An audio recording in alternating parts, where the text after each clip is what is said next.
Alors, aujourd'hui, nous allons parler des traitements de l'image. En graphic design, nous devons comprendre qu'on est des artistes stratèges. Nous ne créons pas seulement les beaux, mais nous créons aussi des émotions qui communiquent et qui influencent.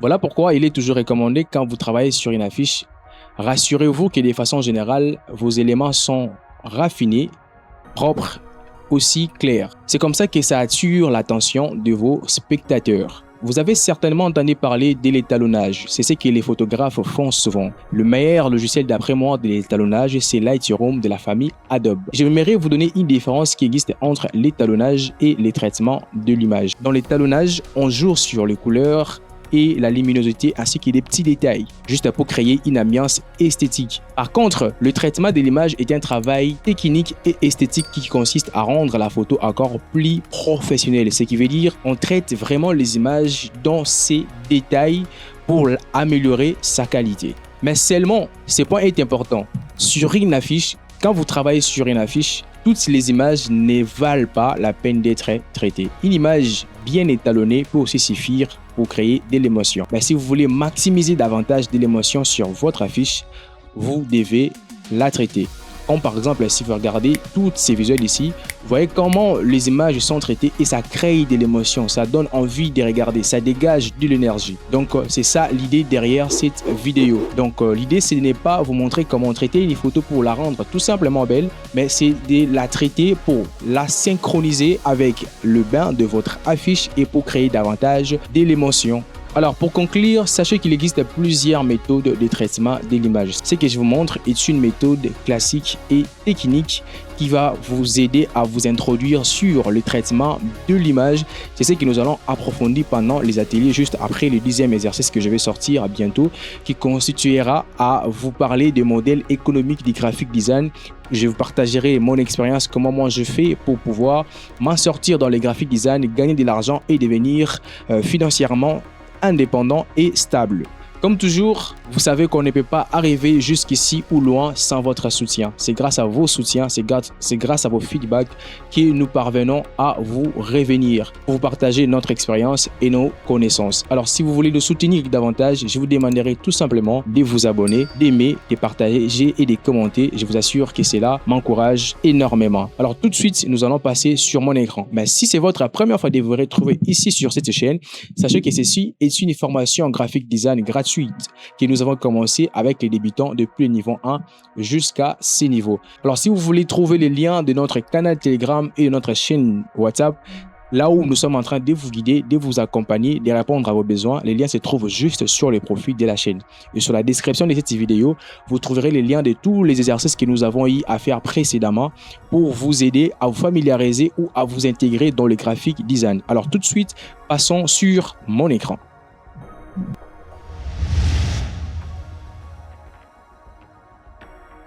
Alors, nous voici sur mon écran. Avant d'aller plus loin, j'aimerais d'abord vous montrer comment on installe une extension des retouches qu'on appelle retouches Academia.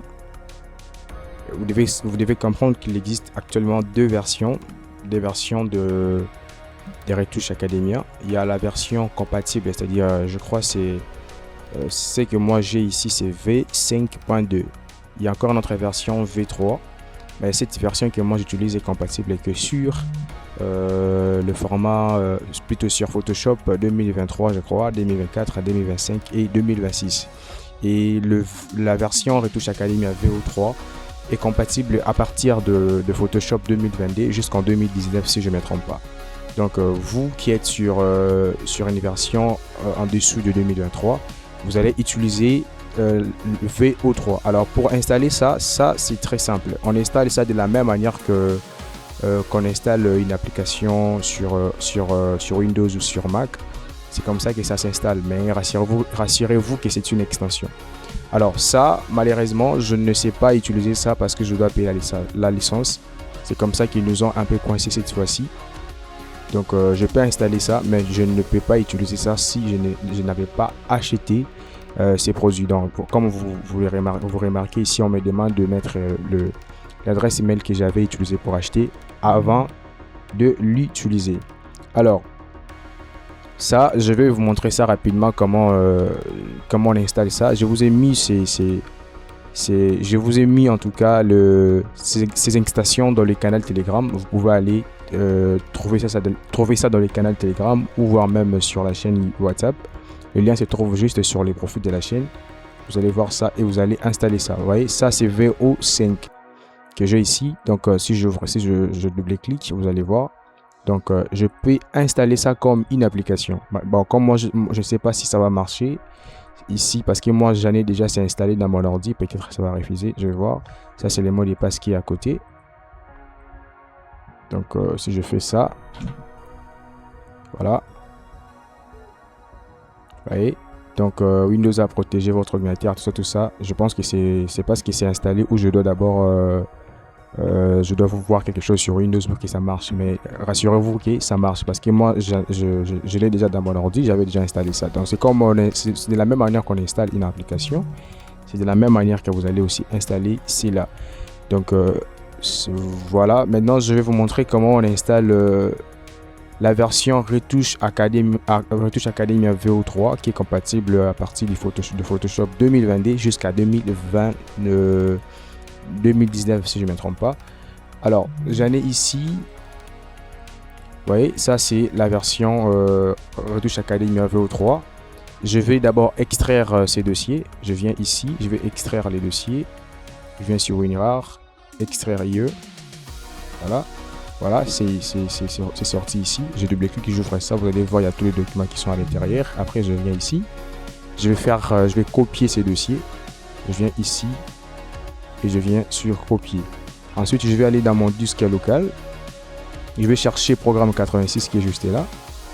Et je vais chercher Common Files. Je crois que c'est en anglais. Après, je vais chercher Adobe qui est là. Ensuite, je vais chercher CEP qui est juste là.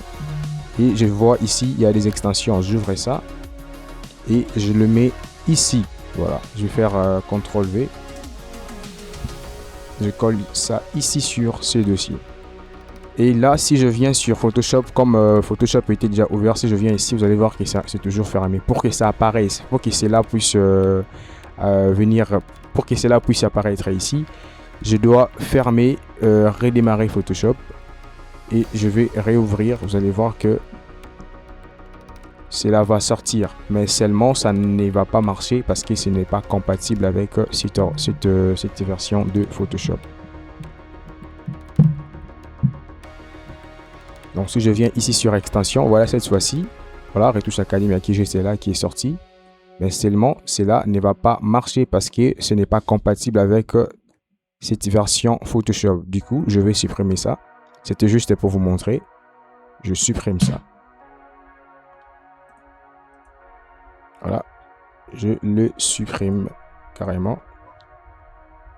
Et si je viens, je redémarre encore Photoshop, vous allez voir que cette extension va redevenir à nouveau fermée. Il n'y aura rien ici qui va sortir. Alors, maintenant retournons à notre sujet du jour. L'idée ici, c'est de vous apprendre comment travailler sur comment traiter une photo. Pas une photo tout simplement pour la rendre belle, mais plutôt pour l'utiliser sur une affiche. Vous devez comprendre, comme je l'ai dit tantôt, que si vous voulez utiliser une photo sur un visuel, sur une affiche, rassurez-vous que ces photos-là a été bien arrangées et ça crée de l'émotion. Car dans les graphic design, on communique de l'émotion. Donc voilà tout ce que vous devez comprendre. Alors, vous voyez, ça, c'est ce que j'ai utilisé. J'avais conçu cette affiche parce que nous allons c'est ici que nous allons travailler. Nous allons ramener cette image-là ici. C'est une affiche que j'ai conçue tout simplement pour illustrer cette image. C'est très facile, très simple à réaliser. C'est vraiment un visuel très classique. Peut-être, je crois que je vais transformer cette affiche, ce visuel, à un visuel d'une formation que je vais lancer bientôt sur le montage vidéo. Alors, je viens ici. On va commencer notre traitement. Mais avant ça, si vous remarquez bien, peut-être vous n'allez pas tomber sur une image comme ça. Ça, c'est moi-même. Sur mes lunettes, vous voyez qu'il y a des reflets de lumière qui sont juste là. Alors, je vais commencer d'abord par enlever ça.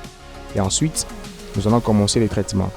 Avant, pour faire ça, c'était beaucoup de procédures. En tout cas, c'était vraiment beaucoup de procédures sur Photoshop. Bon, aujourd'hui, grâce à l'intelligence artificielle, vous qui êtes sur une version 2026, sur Banana, vous allez enlever ça facilement. Il suffit seulement d'encercler ces parties-là et de demander à l'AI d'enlever ça. Maintenant, moi, je vais travailler avec ChatGPT parce que je n'ai pas Banana ici sur cette version. Alors, je vais aller chercher cette photo. Je crois que ça se trouve ici. Voilà, ça est là. Je vais prendre ça, je vais amener ça sur ChatGPT. Je vais demander à ChatGPT.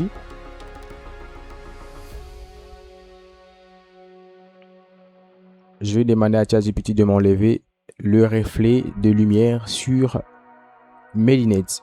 Et on va voir comment ChatGPT va les faire.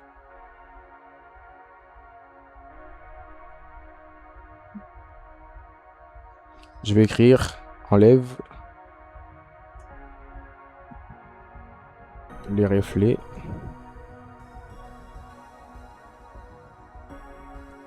de lumière sur les lunettes.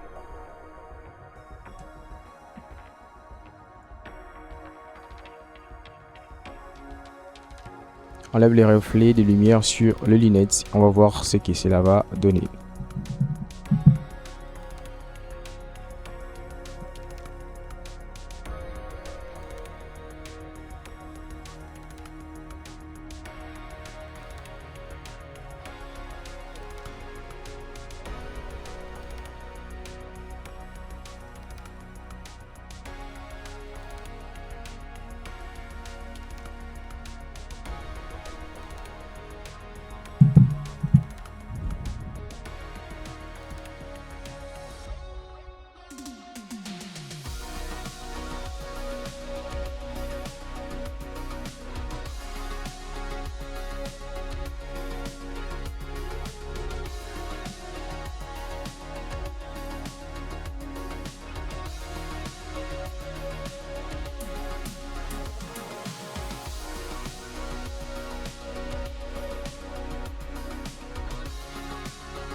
Voilà ce que ChatGPT a fait. Je vais télécharger ça.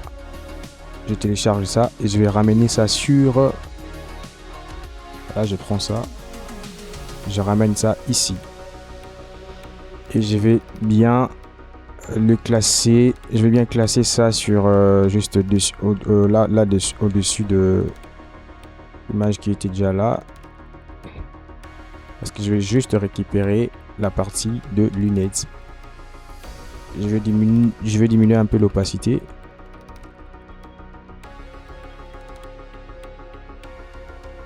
Je vais diminuer un peu l'opacité pour voir comment ça... Ah, je pense que c'est déjà bien classé. Ça ne crée pas un décalage, c'est déjà bon. Voilà. Et ensuite, je vais venir ici parce que je vais juste récupérer les yeux. La partie où il y avait, de reflets, je vais enlever ça. Après, je vais juste sélectionner la partie des yeux. Voilà ce que je fais. Donc, vous, si vous tombez aussi dans la même situation que moi et que vous êtes sur une version 2024 où il n'y a pas Banana, donc vous pouvez faire ça mécaniquement comme je suis en train de faire avec ChatGPT aussi.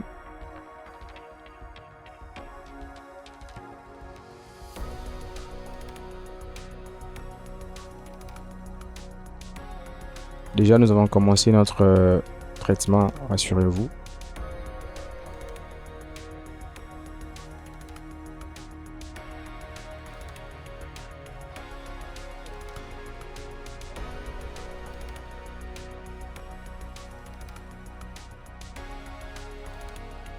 Ensuite, je vais venir ici, je vais faire la même chose.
Après, je vais faire CTRL N.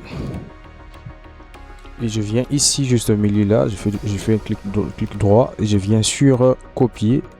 Je copie ça et je ferme l'image, le reste de l'image.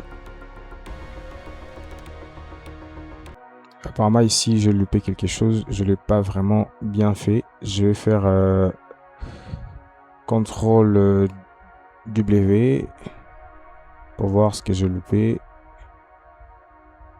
CTRL Z, je crois. J'essaie de voir ce que j'ai loupé là-bas. C'est soit je n'avais pas bien... voilà, bon, on va avancer comme ça, c'est pas grave. Et j'enlève ça.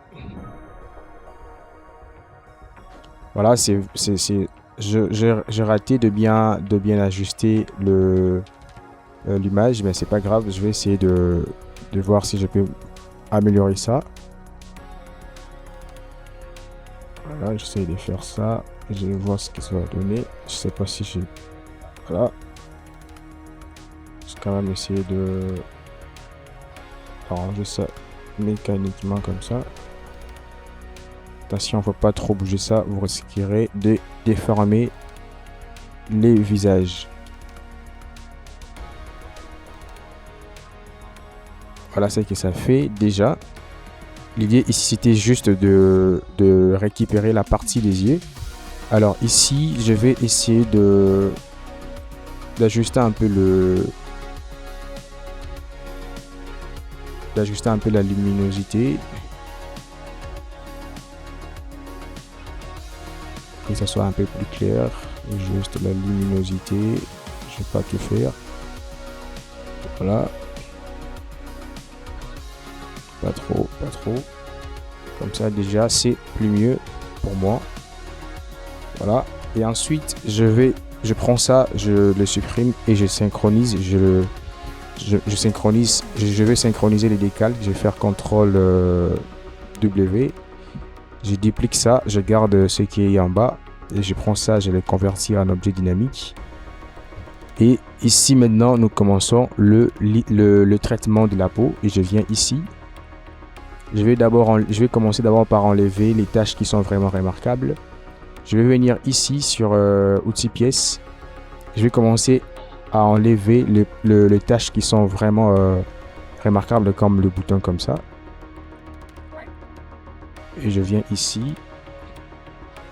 Attention, il faut d'abord pixeliser les calques. Donc ici, on m'a déjà donné la possibilité de pixeliser. Je pixelise et je tire ça comme ça. Vous voyez? Je suis en train d'enlever le bouton vraiment remarquable et je viens ici, j'amène ça à côté, voilà. Ça remplace la partie avec des boutons. J'enlève ça de cette manière.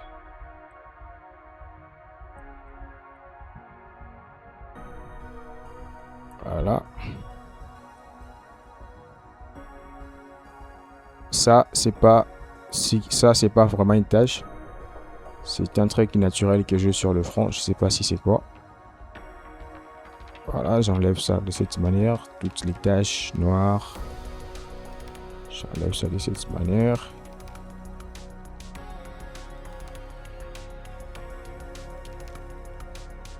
Voilà.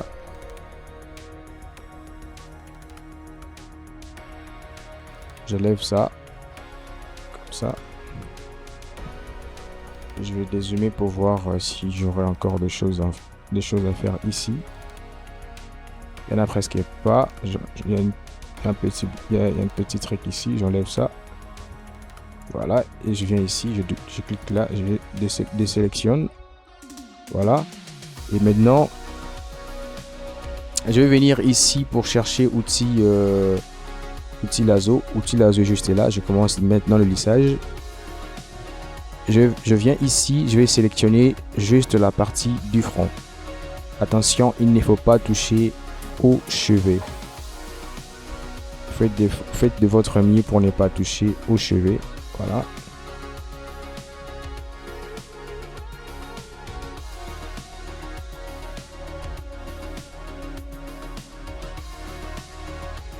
Une petite précision, c'est que sur la version Retouch Academy AVO3, vous n'aurez pas à payer quelque chose, c'est 100% gratuit. Une fois installé, vous allez utiliser ça gratuitement. Sachez que Retouch Academia, ce sont de prédéfinis, ce sont des raccourcis qu'ils nous ont proposés.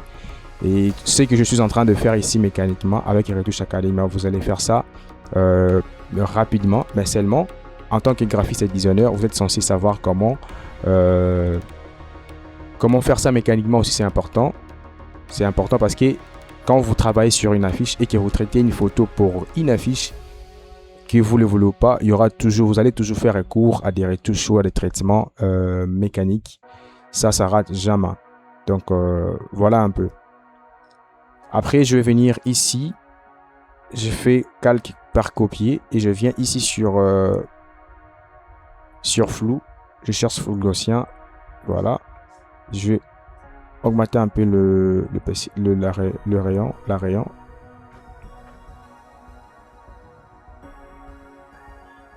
Je laisse ça à 44.3. Comme ça, c'est mieux. C'est mieux plutôt. Et j'ai oublié d'enlever ces tâches ici. Je viens ici sur le calque de mon image.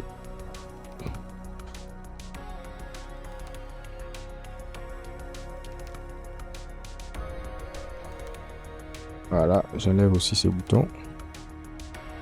Et je vais faire la même chose qui est ce que je fais sur le front. Je viens ici. Attention, quand vous faites des lissages, vous voyez, retenez que le corps a des formes. Si vous lissez trop le visage, vous risquerez de détruire la forme du visage du sujet. Et ça ne sera pas intéressant. Donc, vous voyez, quand vous êtes en train d'effectuer cette opération, de ne pas trop lisser, vous risquerez de perdre la forme du visage de la personne. Et je viens ici, si j'ai besoin de reproduire la même action, il suffit de venir ici, vous voyez, on me sort déjà la dernière action que je viens d'effectuer. Le raccourci se trouve juste là.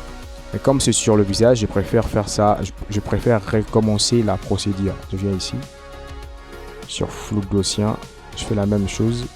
Je vais régler ça de façon individuelle. Voilà, je fais Enter. Et je viens ici, je vais faire la même chose. Il y a encore des boutons là en bas. Bon, c'est pas grave, vous avez déjà compris l'idée. Je prends juste la partie ici. Je fais ça comme ça.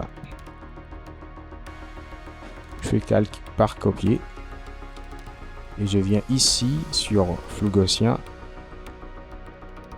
Je règle ça de cette manière. Donc après je viens encore ici, je fais la même chose.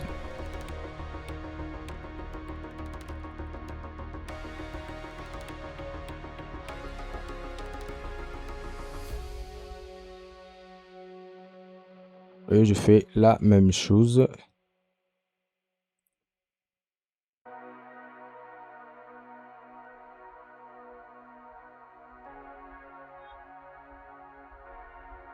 Car à 5.6 c'est bien. Et je viens ici sur le nez, je vais faire la même chose.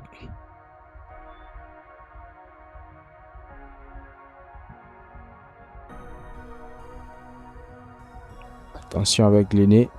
Parfois, il y a beaucoup de gens, ça je préfère recommencer ça. Beaucoup de gens commettent, détruisent en tout cas la forme du nez. Je sais pas, quand on fait les traitements.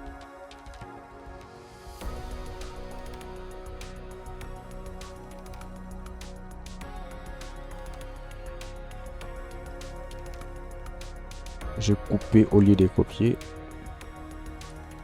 Ne coupez pas, faites copier s'il vous plaît. Je viens ici, je fais gaussien, voilà. Et je vais faire ça, je vais mettre ça, je laisse ça. Comme ça, voilà, comme ça c'est quand même bon. On va voir comment c'est que ça va faire. Je mets ça à 33. Et je viens ici sur les yeux, je vais faire la même chose. Je vais zoomer davantage.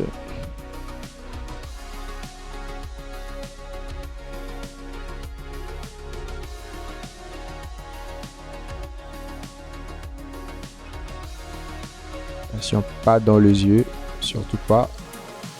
juste en dehors. De cette manière. Attention, il y a une partie là que je ne sais pas récupérer parce que j'ai tellement zoomé. Là, je peux récupérer ça. De cette manière, je recommence seulement. Je recommence.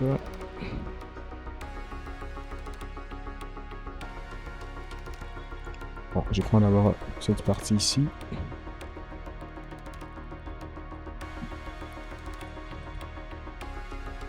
À copier, je viens ici. Flux gaussien. J'ai des zooms pour mieux voir ça. Bon, c'est pas grave. Je viens ici encore en bas. Je fais la même chose.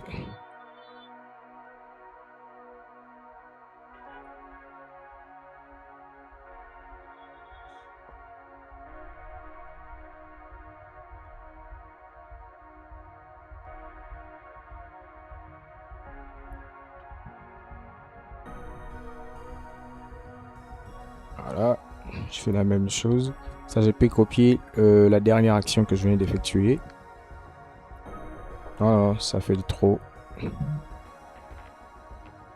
Je viens sur filtre.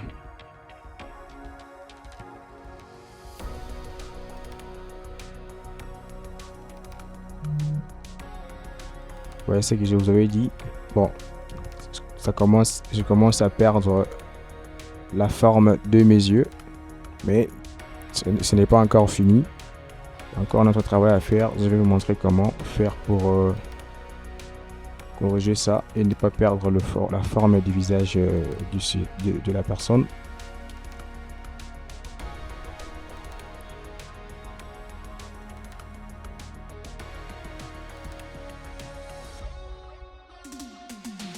Voilà. Je viens ici. Je copie. Et je fais la même chose. Je mets ça. C'était combien d'abord sur l'autre là-bas à côté. Je vais reproduire la même action. Voilà, je reprends la même action. Si vous aurez le temps, vous pouvez même faire jusqu'aux oreilles. Pour qu'il n'y ait pas des incohérences. Sur le coup, je préfère je divisais ça en deux. Attention, touchez pas trop aux barbes. Je viens là.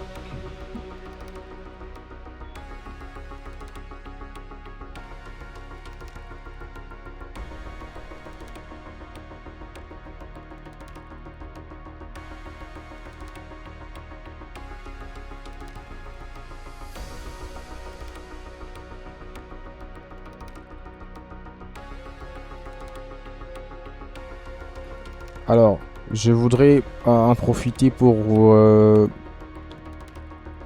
dire ceci, que quand vous travaillez sur des projets de visuels, vous n'êtes pas obligé de toujours traiter les images. De cette manière, si vous avez une photo ou soit une image qui a un bon rendu, ça suffit comme ça. Mais si vous pensez que vous pouvez aller loin, alors vous pouvez faire ça, mais vous n'êtes pas obligé. Moi, tout ce que je voudrais que vous puissiez comprendre, c'est que si vous travaillez sur un visuel et que vous voulez communiquer davantage de l'émotion, vous pouvez aussi faire ça. Et aussi, si je vous en prends ça, parce qu'en tant que graphiste et designer, vous devez être complet. Donc, voilà un peu ce que vous devez comprendre. Ensuite, là, je viens de finir le lissage. Maintenant, je vais sélectionner tout ce que je viens de faire. Vous voyez, toutes les actions que je viens d'effectuer. Je sélectionne ça. Et je vais réduire l'opacité de tous ces calques. Je laisse ça à 48, c'est bon. Ouais, vous voyez, là, j'ai dézoomé pour mieux voir la forme de mon visage, les différentes formes de mon visage. Bon, j'appelle ça comme ça, je n'ai pas les mots appropriés. Vous voyez, comme les formes ici, tu vois, ici à côté, au nez, aux yeux, tout ça. Je peux laisser ça à 40, je mets ça à 40. À 40, c'est bon.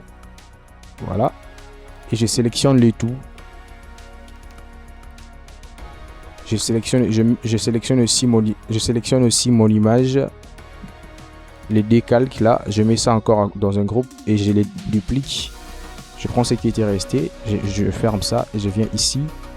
je vais mettre, je vais convertir ça, je le convertis en objet dynamique. Et voilà. Ensuite, je viens ici sur filtre, je vais chercher caméra raw.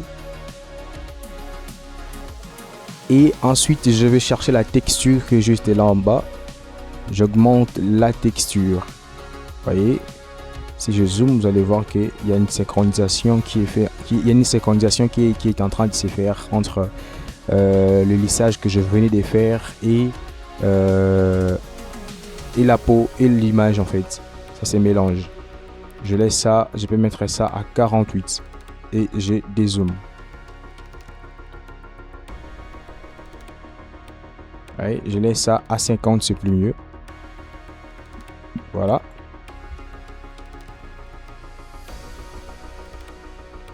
Ensuite, je vais enlever l'arrière-plan. Si par exemple j'ai besoin d'améliorer aussi mon arrière-plan, je vous conseillerais d'enregistrer votre image et allez-y sur Epic pour mettre votre image en PNG et vous allez revenir ici. Vous allez juste changer la couleur de l'arrière-plan comme on n'a pas assez de temps. Je préfère supprimer l'arrière-plan directement ici. Et ensuite, je viens ici, j'ouvre un nouveau calque. Je mets ça en bas. Je prends la couleur ici.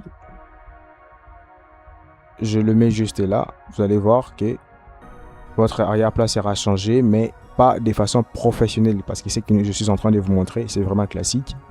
Et je viens ici sur image. Je vais essayer maintenant d'améliorer la couleur de la peau. Je viens sur correction sélective et je vais bouger un peu les sillons comme ça, de cette manière. Je bouge ça un peu. Je laisse ça comme ça à moins 18 et je viens sur niveau. Je corrige un peu le ton, la luminosité. Voilà ce que ça fait. Ça c'était juste, je vous expliquais ça après ça, mais c'est pas vraiment professionnel parce que je peux encore pour synchroniser encore le background et l'image, il faut que je suis obligé de faire la même chose. Je mets ça dans un groupe, je les duplique. Qu'est-ce que je fais?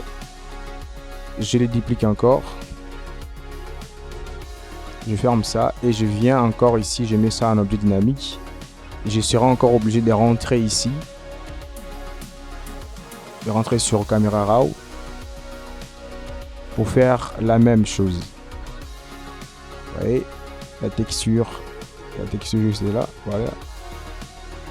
L'idée ici c'est juste pour synchroniser l'image et l'arrière-plan. Vous voyez, mais ça ce n'était pas l'objectif. Ici mon objectif c'est de prendre cette image. Et d'amener ça sur mon visuel à côté. C'est ici que nous allons maintenant faire le reste des choses.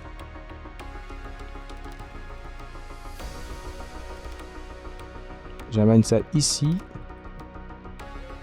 Et à partir d'ici, je vais essayer d'arranger la luminosité et le bain de mon image en fonction de mon visuel, en fonction du bain aussi de mon visuel. Et là, je viens ici sur image et je viens sur toujours sur correction sélective et je viens ici, je bouge un peu les sillons de cette manière.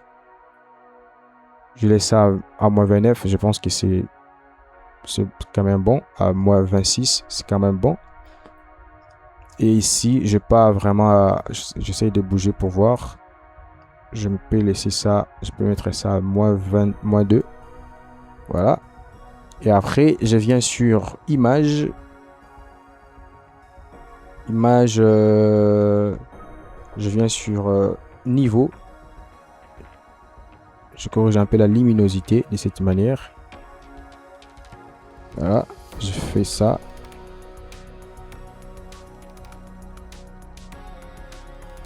Je fais ça. Alors, un conseil, si vous ne parvenez pas à vous retrouver ici, moi, je vous conseillerais en tout cas de, quand vous voulez, surtout si c'est votre première fois de travailler sur le traitement de l'image, Trouvez soit un visuel sur internet où il y a une image qui est traitée et commencez à traiter votre image en fonction de ce que vous êtes en train de voir. C'est ce que moi je faisais à l'époque. Alors là, quand je zoome, il y a une chose, il y a une partie, il y a une chose que j'ai loupé là-bas. Normalement, je devais faire ça depuis là-bas à côté. L'arrangement de mes yeux. Je viens ici, je cherche encore l'outil lasso. Je viens là. Ici, je vais juste sélectionner en tout cas, soyez sûr de prendre juste la partie blanche des yeux.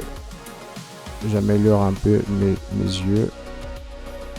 Je viens ici, j'active plusieurs calques, plusieurs sélections.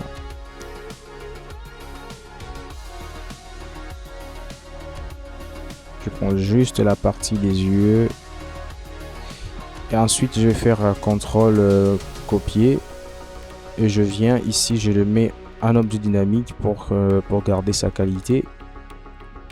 Et je viens ici sur image. Je vais chercher balance, je crois, teint et saturation, voilà. J'ai réduit juste la saturation, vous voyez. J'ai réduit juste la saturation, vous voyez comment mes yeux changent, ça devient un peu plus blanc. Voilà. Si je les réduis encore trop, ça sera très remarquable. Je fais OK. Et je prends ça, je mets ça ensemble, CTRL E. Et je le convertis encore en objet dynamique. Ou plutôt, je viens de faire une erreur très grave là. Parce que là, c'est une chose que j'ai loupé déjà. Normalement, je devais faire ça depuis l'autre côté.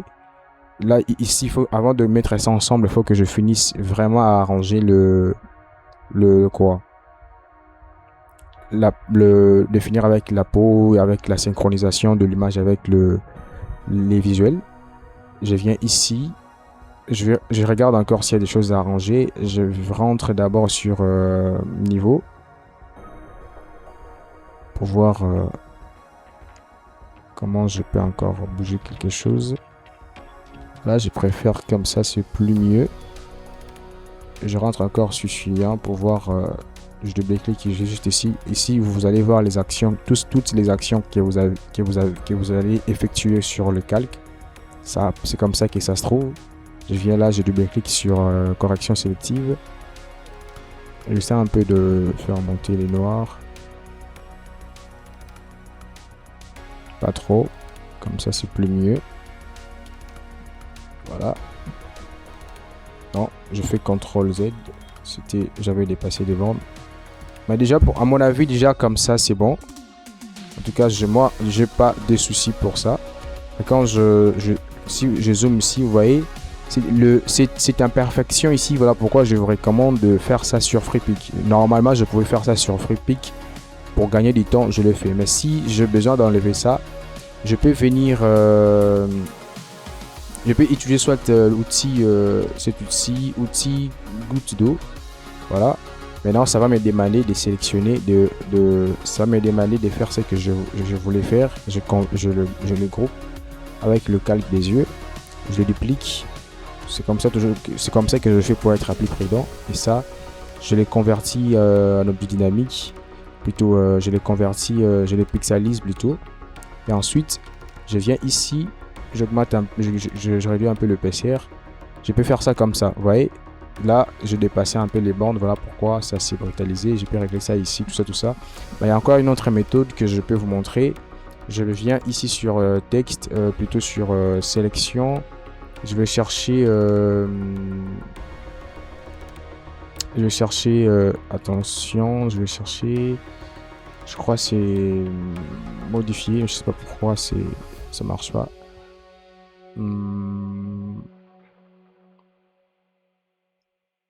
Plutôt, je sélectionne d'abord l'image, je sélectionne ça. Et je viens ici sur texte. Sélection, voilà. Je viens sur modifier, je viens cadre. Et je laisse ça à 4 comme ça, je pense que c'est mieux. Si je zoome, vous allez voir que j'ai maintenant des sélections. Et je viens ici sur le flou gaussien, toujours. Voilà, l'action. Comme vous pouvez même déjà remarquer, il y a quelque chose qui se passe là. Et je mets ça à 0,1. revier 4. Une fois que je fais Enter, je viens ici, je désélectionne. Vous allez voir que si je dézoome, même si je dézoome juste un peu, et que je viens juste ici à côté, vous allez voir que cette imperfection est partie.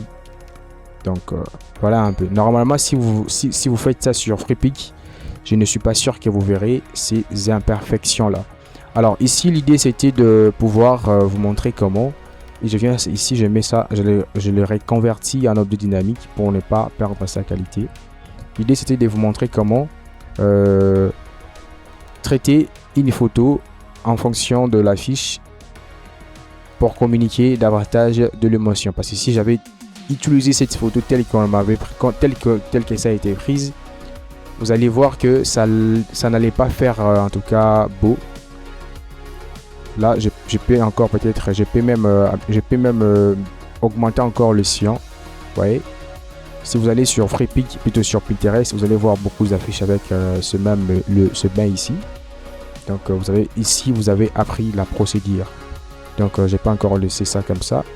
Et ensuite, quand je finis, vous voyez, maintenant, regardez bien la dernière chose que je vais faire. Je duplique ça. Je vais ajouter davantage d'éléments. Je viens sur... je vais chercher... je suis sur filtre et je viens sur divers et je viens sur passe haut. Je fais enter. Et ici, je vais essayer de changer la mode diffusion pour voir ce que ça va donner. Je pense que lumière linéaire, je zoome d'abord pour voir. Attention, je zoome. Voilà ce que ça fait. Je viens ici. Je laisse ça, je peux laisser ça lumière tamisée. Voilà, lumière tamisée, c'est lumière incrustation, c'est bon. J'ai des zooms. Et plutôt, je clique là sur lumière tamisée. Et après, je regarde encore s'il n'y a pas une autre chose à ajouter. Et je peux venir ici, je ferme tous les calques. Et si par exemple, je n'ai pas une autre chose à ajouter, maintenant je dois synchroniser tout ce que je viens de faire sur l'image avec l'affiche. Je duplique ça. Ça, je peux supprimer ça. Je duplique ça. Et je viens là, je ferme ça. Et je convertis ceci en objet dynamique. Je viens sur filtre. Je cherche encore caméra RAW. Et je viens ici sur texture. J'augmente un peu, pas trop, juste un peu la texture. Et je viens sur grain. Je peux laisser ça à 2 ou à 4. Voilà. Attention, si vous faites ça trop, vous risquerez de perdre votre visuel, risquerait de perdre de valeur de pixels. Vous voyez les résultats. Et ensuite, je vais faire CTRL S. Et je vais enregistrer ça dans mon ordi. Et nous allons voir ça ensemble. Je mettrai ça sur image. Je remplace ce que j'avais fait avant. Et je viens sur image. On va voir ça. Voilà, notre résultat est là. Voilà ce que moi je viens de faire. Donc, vous qui l'avez fait, félicitations. On se donne rendez-vous au canal Telegram. Si vous avez rencontré des difficultés, prière de me contacter. Je serai là et je serai là pour vous guider, pour vous orienter si vous rencontrez des difficultés. Donc voilà un peu tout ce que vous devez faire. Alors je résume. Si vous travaillez sur un projet, vous n'êtes pas obligé de faire ça. Déjà avec l'évolution de l'intelligence artificielle, déjà si vous créez une image avec l'intelligence artificielle, vous pouvez tout simplement utiliser cette image comme ça parce qu'une image créée vient déjà avec de l'émotion. Mais du moment où vous voulez utiliser une image d'une personne réelle qui a beaucoup d'imperfections, ça vaut quand même la peine de le traiter. Ça vaut quand même la peine de l'arranger comme mon image qui est là. J'ouvre ça, pas ça plutôt. Bon, comme mon image qui est là. Quand j'ouvre ça, vous allez voir que mon image avait des imperfections que je viens de corriger. Je n'ai pas traité cette image ici avec l'idée de la rendre seulement belle à regarder. Mais je l'ai traitée en fonction de comment je vais l'utiliser sur mon visuel. Donc, vous devez faire cette différence. Donc, il y a des photos qu'on traite juste pour rendre belles. Ça, on le fera avec Retouch Academia. Ça, on a fait un traitement pour mettre sur un visuel. Donc, il faut retenir cette différence. Je vous donne rendez-vous à la prochaine. Merci.